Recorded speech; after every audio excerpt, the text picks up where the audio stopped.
Donald Trump considère la plupart des pays africains comme des shithole countries, des pays de merde. La politique du président Donald Trump est une politique anti-africaine. Non seulement pour lui, les pays africains sont des pays de merde, mais il ne veut pas que les Africains mettent leurs pieds aux États-Unis. Voilà pourquoi il a décrété des tas d'interdictions de visa pour pratiquement une trentaine de pays africains. Presque une trentaine de pays africains sont sous interdiction de visa américain. Et ça, c'est la politique du président Donald Trump. Donc, il rejette l'Afrique. Il repousse l'Afrique. Alors, comment peut-on, d'un côté, dire que les pays africains sont des shithole countries, que les Africains doivent rentrer en Afrique, que les Africains qui sont aux États-Unis doivent partir, et de l'autre côté, venir intervenir et vouloir intervenir dans les affaires africaines.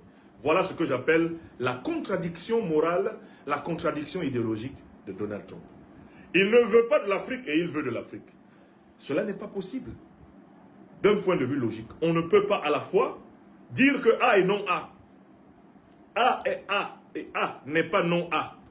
C'est ce qu'on appelle dans la science dite de la logique formelle le principe d'identité ou de non-contradiction. Vous ne pouvez pas dire que les pays africains sont des pays de merde. Vous ne pouvez pas interdire l'entrée des Africains aux États-Unis et ensuite venir vous mêler des affaires africaines. Vous pratiquez contre les Africains un protectionnisme aux États-Unis et ensuite vous venez pratiquer en Afrique un interventionnisme. Il y a une contradiction idéologique et morale entre le protectionnisme américain et l'interventionnisme américain. Si vous êtes protectionniste, cela veut dire que vous voulez que l'Amérique soit aux Américains. Soit. Mais on ne peut pas vouloir que l'Amérique soit aux Américains et ensuite vouloir légiférer dans les affaires des autres continents, ici, dans les affaires des Africains. On ne peut pas être à la fois protectionniste et interventionniste.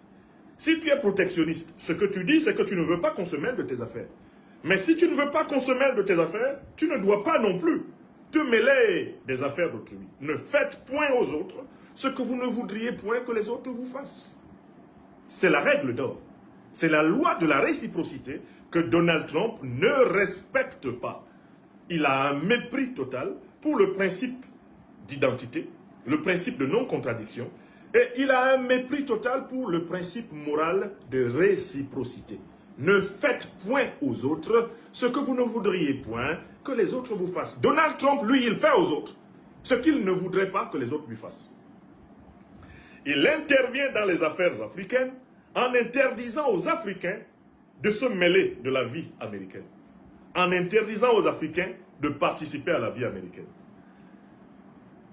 Lui, il veut que l'Amérique soit un sanctuaire dans lequel la plupart des Africains sont tout naturellement exclus, mais il veut que l'Afrique soit le marchepied de l'interventionnisme américain. Voilà l'argument numéro 1, à savoir l'ambivalence et la contradiction morale de Donald Trump. En fait, finalement, ce ne sont pas les Africains qui intéressent Donald Trump. Ce ne sont ni les chrétiens, ni les musulmans africains qui intéressent Donald Trump. Qu'est-ce qui intéresse Donald Trump? À la base, Donald Trump a une échelle de valeur, une morale, au sommet de laquelle se trouve le profit et l'argent. Que procure le profit? Dans la pyramide morale des valeurs de Donald Trump, la valeur suprême, c'est l'argent. Donc, qu'est-ce qui intéresse Donald Trump en Afrique? Pas les Africains, mais l'argent des Africains.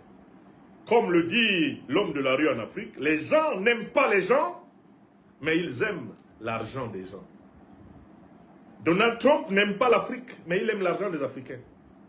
Et par là, Donald Trump affirme en effet, au sommet de sa logique politique, de son idéologie politique, le mercantilisme le plus vulgaire, le mercantilisme le plus abject. Donald Trump considère que l'argent est plus important que les gens. Et par là, Donald Trump rejoint la tradition raciste occidentale anti-africaine.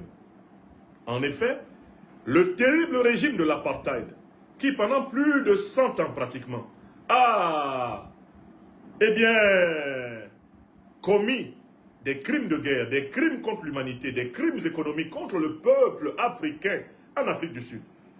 Ce régime avait, entre autres, un premier ministre qui s'appelait Vorster.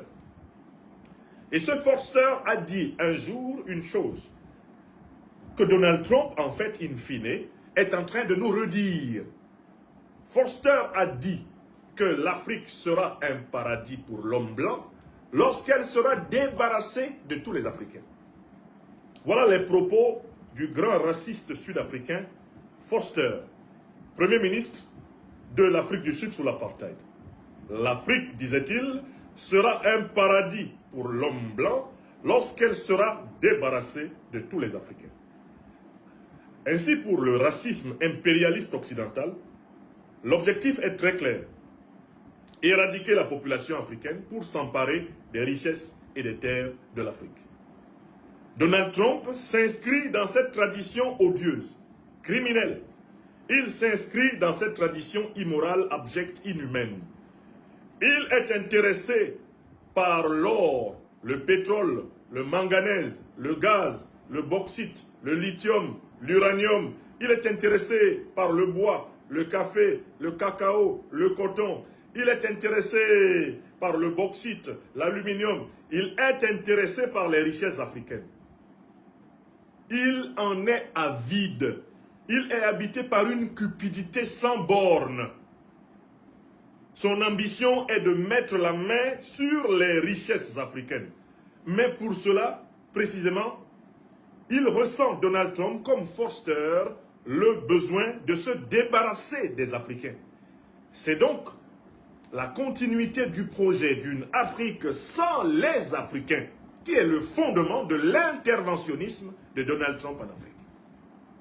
Et ça, c'est le premier argument de notre démonstration. Est-ce que vous avez compris le premier argument? L'ambivalence morale de Trump. Le double langage.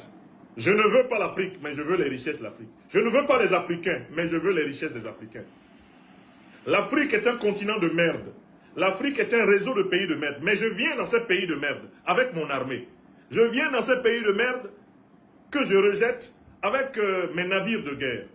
Et j'engage des bombardements sur le territoire africain. Alors que je n'accepterai pas qu'une seule armée africaine procède à des bombardements sur le territoire américain. Donc voilà le premier argument. Et j'espère que tout le monde l'a noté.